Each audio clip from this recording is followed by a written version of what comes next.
happened to predictability? The milkman, the paperboy, the evening TV. Everywhere you look, there's a heart, a hand to hold on to. Everywhere you look, there's a face of somebody who needs you.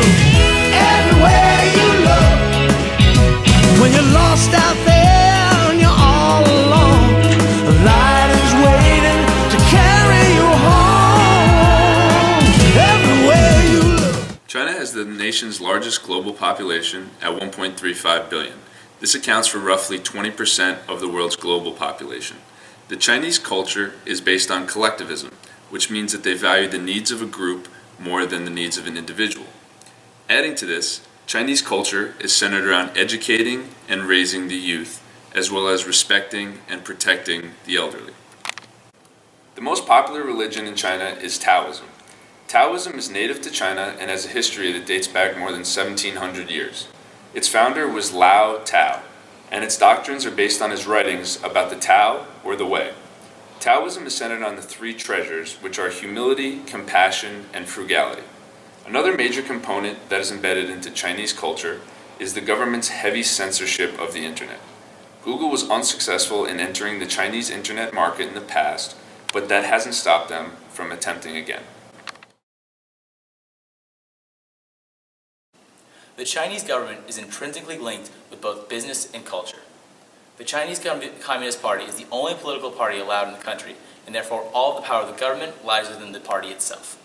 Additionally, the Chinese government has the most comprehensive and advanced internet control system in the world, often called the Great Chinese Firewall. The Chinese government's censorship of the internet pertains to over 60 regulations put in place to monitor and control the internet access of its people. In terms of Google and their business, search engines are highly regulated by the Chinese government. Attempting to search for censored words or events, such as the Tiananmen Square protests or the 2011 uprising in Syria, will result in little or no results at all. Recently, however, Chinese President Xi has announced that China is open for business in efforts to spur foreign investment. However, many American firms are waiting to see more than just words from the Chinese government and actually action instead.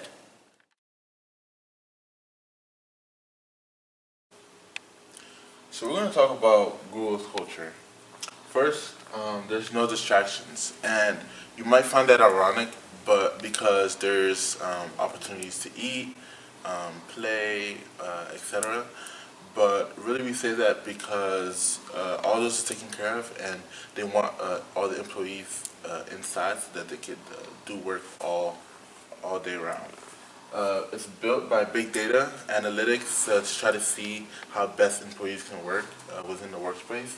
Giving back, they pride themselves in giving back to charitable organizations and philanthropy in different ways in the community. Workplace flexibility, you could go around, come in where you want, work where you want, which is kind of good and works with the freedom and creativity as well. It spurs people to think outside the box. And finally, the rewards and benefits are really well. They pay really well and value the work that their employees give to the company.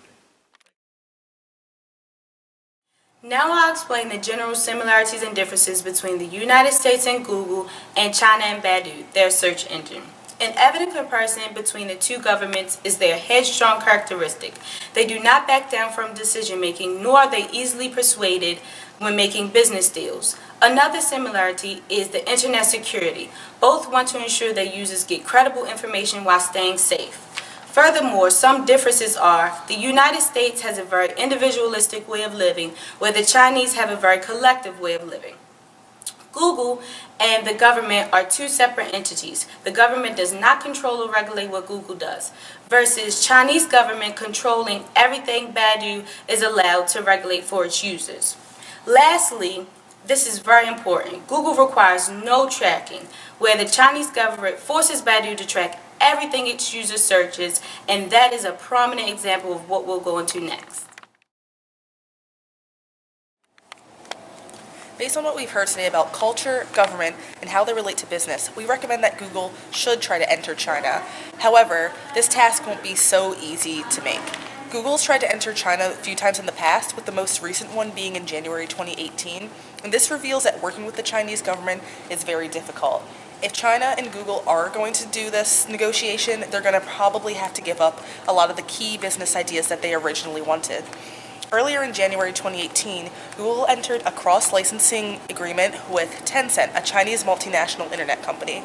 Hopefully, if this plan works out, Google will have much success working with the Chinese government in the future.